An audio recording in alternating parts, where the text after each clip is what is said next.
Vamos começar o nosso estudo. O tema hoje é mundo dos 10% versus mundo dos 100%. Então, eu acho que o primeiro aspecto a ser aqui decifrado nesse título é compreender que esse podia ser um título de uma palestra de 300 anos atrás, dentro daquilo que eu ensino. Poderia ser de 200 anos atrás, mas hoje, no século XXI, tem um sabor inteiramente diferente. Porque é um tema que une inteiramente, igualmente, espiritualidade e ciência. Isso realmente é fantástico. É diferente, vamos chamar assim. Pela primeira vez, a gente poder ter oportunidade de juntar os dois. Então, queria mostrar aqui, rapidamente. Então, nós temos aqui esse é um conceito da Cabala, né, que é uma espiritualidade muito antiga, que eu tenho uma relação muito íntima na minha vida, por ser a origem de tanta coisa, né? De tanta ciência, de tanta sabedoria. E é interessante, porque tem um conceito na Cabala de milhares de anos que fala da árvore da vida. É isso que a gente está podendo ver aí na tela. O que diz a árvore da vida? Diz que nós vivemos não em uma dimensão, mas em 10 dimensões em paralelo. Aquela lá de baixo é chamada Malhut, o mundo físico, e é essa que nós percebemos com os 5 sentidos. Mas que existem outras 9. Há milhares de anos a Cabala fala com diagramas diferentes desse. Esse diagrama tem 500 anos. Mas tem outros de 1000, de 2000, até mais do que isso. Sabe, um livro de 4000 anos que fala. Então, realmente é muito profundo. A gente enxergar. Não, então ela fala que isso aqui é o mundo dos 10%. Mas há um mundo inteiramente diferente que nossos mestres mostram, que é o mundo dos 100%.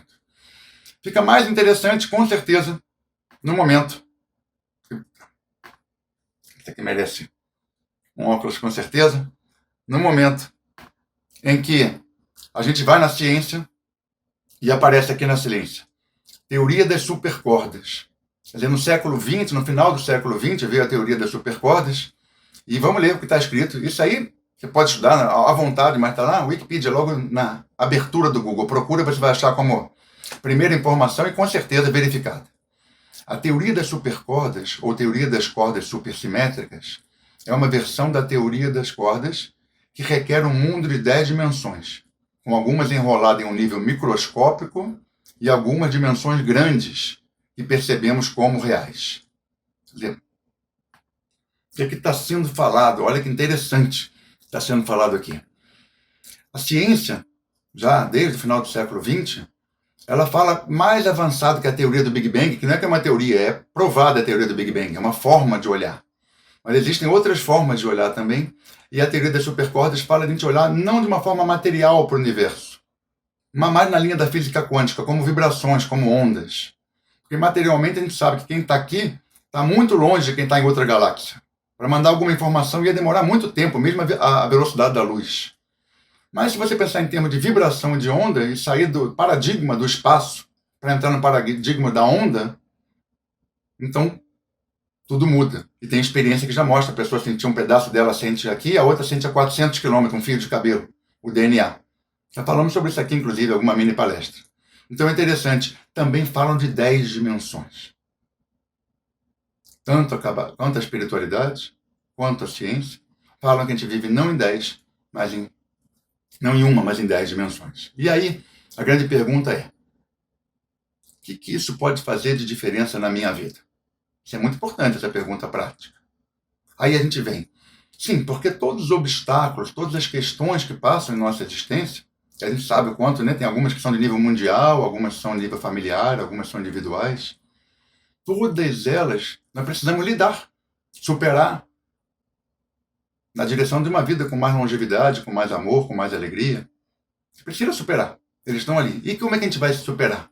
Tem 2 formas de lidar com essas questões todas da nossa vida.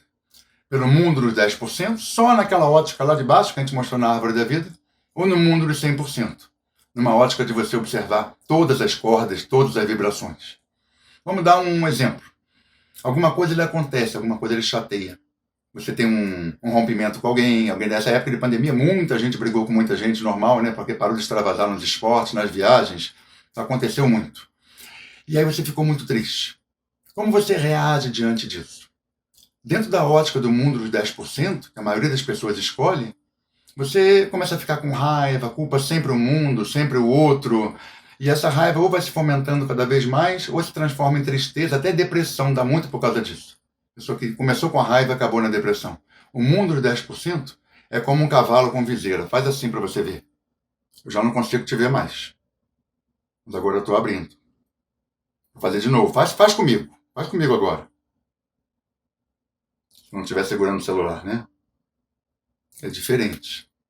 Então, quando a gente abre as dimensões, abre as possibilidades, aí você tem como agir no mundo dos 100%.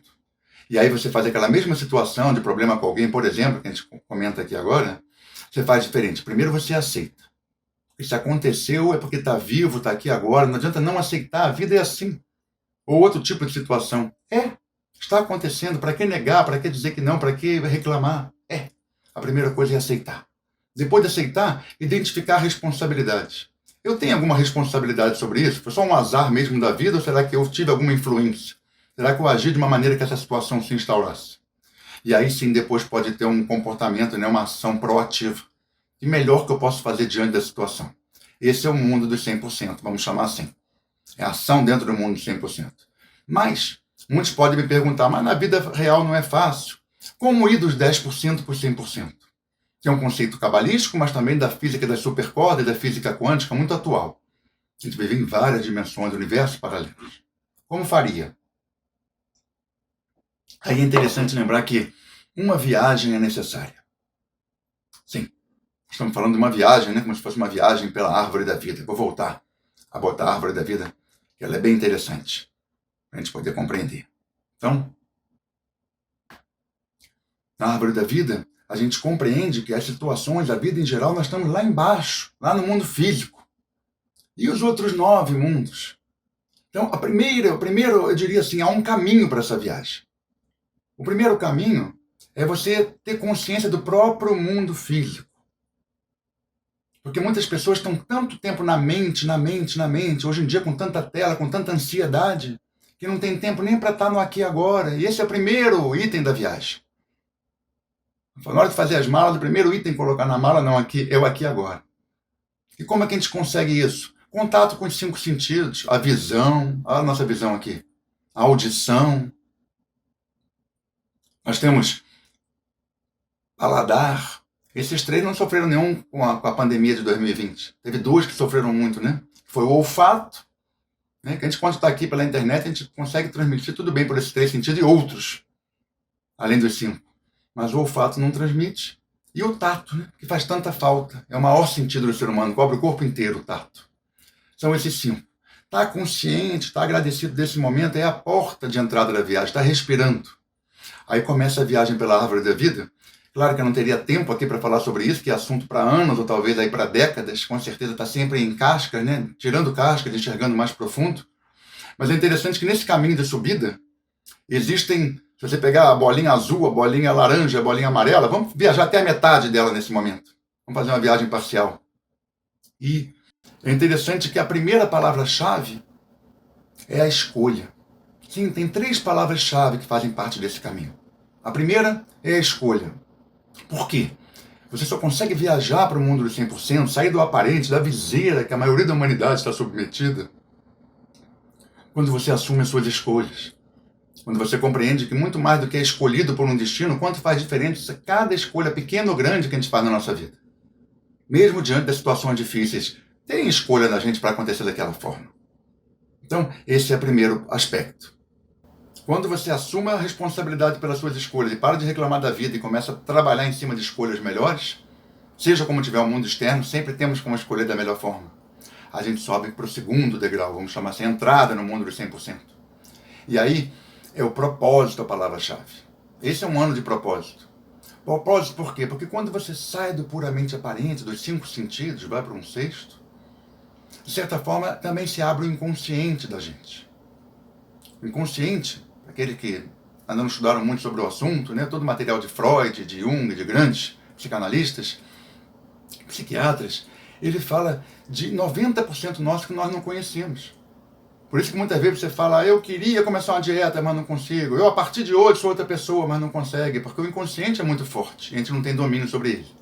E como continuar essa viagem que tem uma porta como essa do inconsciente da gente? Muitas vezes chamando não para o nosso melhor. Vem a palavra do propósito.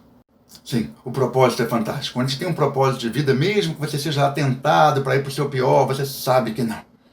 Tem um propósito maior. Que tal trabalhar em cima da quarta crença que já falamos aqui? Tem o dinheiro, tem a religião, tem o nacionalismo, respeitamos isso, podemos até amar a isso, não tem problema. Mas que tal criar uma crença mais importante, baseada em integridade, em amor? Então isso pode ser um propósito de vida, você agir dessa forma e levar isso aos outros. E normalmente aí sim se abre um mundo inteiramente diferente. A terceira palavra-chave, na verdade são 10, né? Mas eu vou falar só de 3 aqui hoje. É a meditação. Meditação por quê? Porque diversas palavras-chave são intensas, são fortes. Mas tem uma hora que a transformação vem pelo silêncio, vem pelo descanso da mente. Saber que o mundo, às vezes você não pode mudar o mundo externo, mas a sua vibração faz total diferença.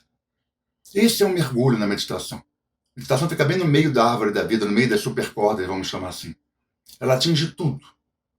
Por isso que a gente começa com escolha, depois precisa de um propósito para viver mesmo, para reforçar essa viagem, e aí vem a meditação. Para a gente encerrar, para entender o que é meditação, meditação é muito mais do que só uma palavra, só uma prática. Acordar de manhã meditando é valioso. Mas daqui a pouco vira fitness, né? Você fica com aplicativos de meditação para lá e para cá. Tem que ser mais profundo que isso. Não é só isso.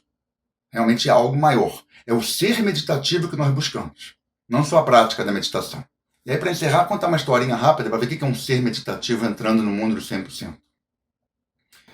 E um grande mestre Zen, Hakuin, era o nome dele, Hakuin, e ele era um grande santo, considerado um santo, de tão forte que era o ensinamento dele, a pureza dele. Um dia uma moça muito bonita, muito jovem, ficou grávida. E aí os pais pressionaram tanto para ela falar de quem era o filho, ela falou, é do Hakuin. Nossa, os pais foram para lá e falaram tudo do pior para o Hakuin, do pior, como você teve coragem, desmoralizaram. Ele ouviu aquilo tudo, no final ele falou, é mesmo? E eles foram embora. Isso passou-se um bom tempo, ele perdeu praticamente todos os seus discípulos, sobraram pouquíssimos, né? Afinal de contas, como um homem santo faria aquilo daquela forma e tudo, todo aquele julgamento. Depois de um bom tempo nasce a criança e entregam a criança para o Hakuin. Ele cria com muita dificuldade, né? Tinha menos gente ali no templo, mas cria muito bonitinho, até que depois de um ano, a mãe da criança não resiste, não aguenta mais e fala para os pais dela, olha, eu menti esse tempo todo. Na verdade, era um moço lá do mercado de peixe e foi ele que era o pai da criança. Os pais desesperados foram até Hakuin de joelhos e falaram, perdão, perdão, a gente errou muito, né? E enquanto pediam a criança de volta. O Hakuin olhou, devolveu a criança sem nenhum problema e falou, é mesmo? E assim acaba essa história. Um mestre iluminado que atingiu o mundo de 100%. E quando a gente entra nesse aspecto, a gente não precisa provar muito para o outro a nossa realidade, a gente não precisa mais de discussões, de mais briga, nem brigar com o mundo. Até uma mentira a gente pode aceitar, como José também fez em algum momento na sua vida. O ser meditativo ele entra no mundo de 100% dessa forma, vendo o quanto há ilusão e o quanto o caminho do despertar, o caminho dos mestres, é o caminho que realmente abre toda a paz e alegria em nossa vida. E vamos encerrar aqui então. Que seja a luz.